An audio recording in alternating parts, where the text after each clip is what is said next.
And welcome to the featured discussion for 14 July 2021. My name is Harsh Singh, and in this discussion we have brought to you a very interesting topic: social media and women.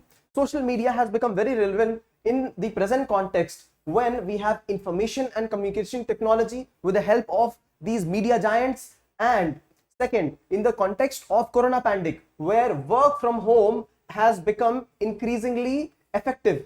Also, the participation of women has become very relevant in the present context because women conduct business online, women participate in social activities online, and therefore this is a very relevant topic for the discussion. Right now, what is social media? Social media has been a place to express one's ideas, thoughts, beliefs, etc. Traditional media was a source of media where people would understand what the newspapers would want to say, what the important think tanks would want to say. But social media has given this space to people, to public, to express their own ideas, own opinions, and women also are a part of this society, right? So this is what social media means, and traditionally it wants to offer opinions to a global audience by bypassing the traditional media. So a person's opinion will not be put specifically on Times of India.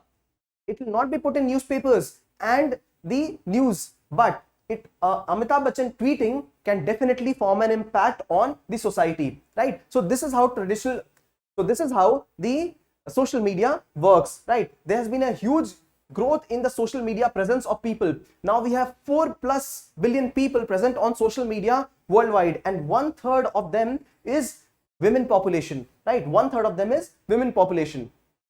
Now we have seen that this population is not half, whereas population of females around the world is almost equal, right? So this technoculture, we realize, is gender biased in many ways, and this is where we must study how women impact social media and social media impacts women, right? So why is it important? Why is social media important for women? Firstly, just like for males, women are also equivalent participant in the growth, right? And therefore this is the place where they connect to a larger audience, a larger network for their office work, for their social activities, for understanding things, etc. Right? For example, if we have to view a video on YouTube to understand how cooking is done, social media, YouTube, right? Twitter to get updates from important people all around the world, right? Similarly, Facebook and Instagram for one to get news and feeds from all around the world. So this is the one important reason: connectivity. Second, social commerce. Now all these participation is an important component of social commerce. This is how people build their social capital, right? So with the females as well, right? So this is how they are participating in social media. And then what about political participation? Now political rights are mentioned in the Constitution and the Charter for Human Rights, but are they actually followed? So social media is one way through which political participation can be increased, and this 33% participation of women can actually go to 50%. We can empower females equally as respect to the male population, right? So this is an important way. Social media also is an important grievance redressal mechanism. Why? Because traditional mechanism to redress grievances is to go to an office and complain, but online complaint help the victim to be secure, help them to be anonymous, and this is an important way to mobilize the forces for grievance redressal. So important component of social media. Gender equality, it leads to political equality, right? So these are important ways why social media is very important for the female participation, right? But there are a lot of reasons holding back the females from participation in social media. Now what are those? Before that, we must look at an important fact.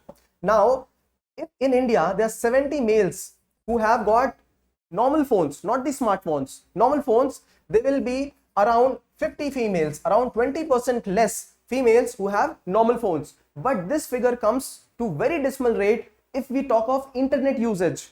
So the rate is 50% less. So around 20 to 30 females, only 20 to 30 females have access to internet. For example, the usage of smartphones, if we have the number of 70 in India for males. So even if you see the traditional usage of phones, there is a 20% gap The gap is almost 50% in case of smartphones and internet usage. So this is the kind of gap, and what is holding them back? This is where we must focus right now, right? For example, the limited access is also attributed to illiteracy, especially the rural population. They are not aware of how to operate these smart devices. The language barriers, most of the communication is done in English and very few communication in the regional languages, and those two important languages, important state languages, Telugu, Hindi, Gujarati, etc. What about the local languages of the area? They are completely out of the technology thing, and therefore language barrier is an issue. Digital divide, right? Rural urban divide, male female divide. So this is an important divide which is playing a role limiting the access of internet and social media for women, such an important resource, but females being left out.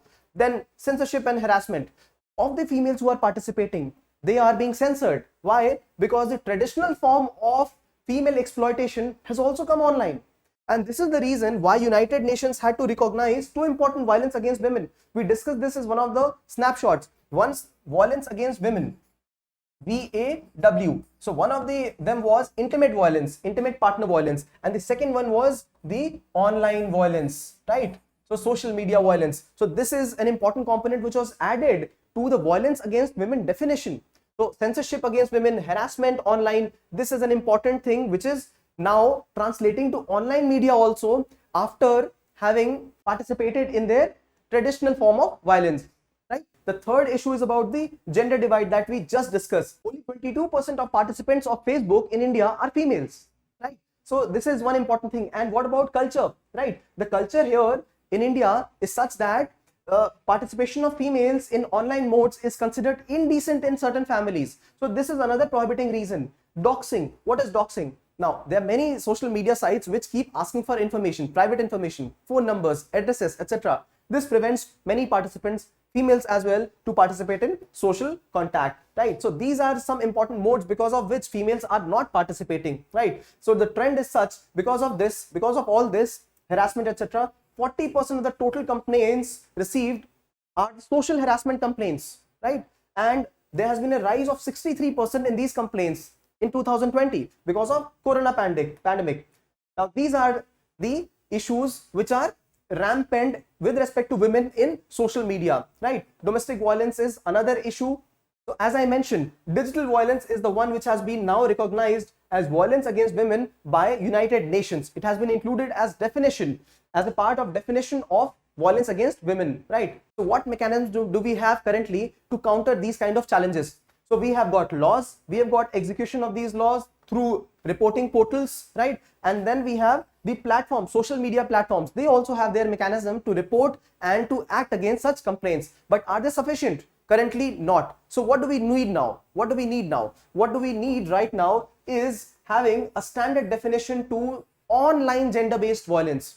So if we have a standard definition, these organizations, these online platforms, Facebook, Twitter, Instagram, they will be mobilized, more empowered to act against these perpetrators of such crime. If we have a standard definition, the reporting portal, government reporting portal, the police will be forced to act on such kind of complaints. So first is having a very streamlined and standard definition for the online gender-based violence, right? The second one is increasing the literacy for women in India. So having social media sites in local languages, and you must have women entrepreneurs for the same. Why? Because women are the people who are the sufferers of this, and therefore they are the ones who can, before anybody, understand the kind of requirements they have, right? So we need women entrepreneurs in this particular social media field, right? Now this is a very relevant article for UPSC preparation, especially because UPSC asks developmental questions, and in these times of pandemic, they won't ask everything related to the pandemic directly, but because of pandemic impact, because of social media impact, because of online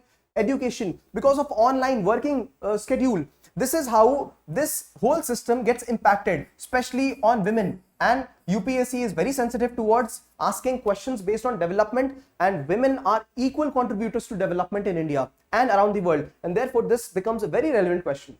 Take 1 minute of thinking what we just discussed and revise the important keywords that we just discussed, right? What is social media?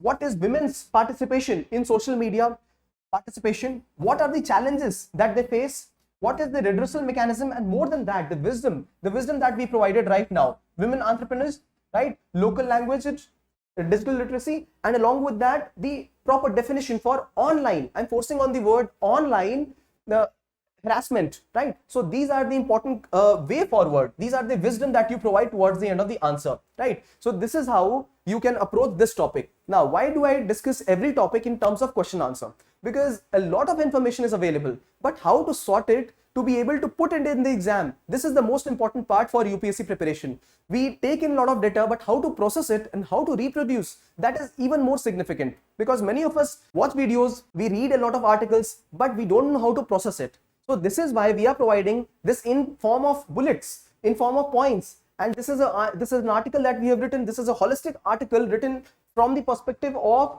the women in social media. And this is why we define social media as well in the beginning, right? So after having understood this article well, all you got to do is discuss in the form of a question, right? You write a question, elaborate the significance of social media in the lives of females. What are the challenges faced by females on social media, right? So you write the significance of social media in the life of women. We've presented those points, and after that you present what are the challenges that they face and a quick summary in one line for the way forward, right? Thanks for watching.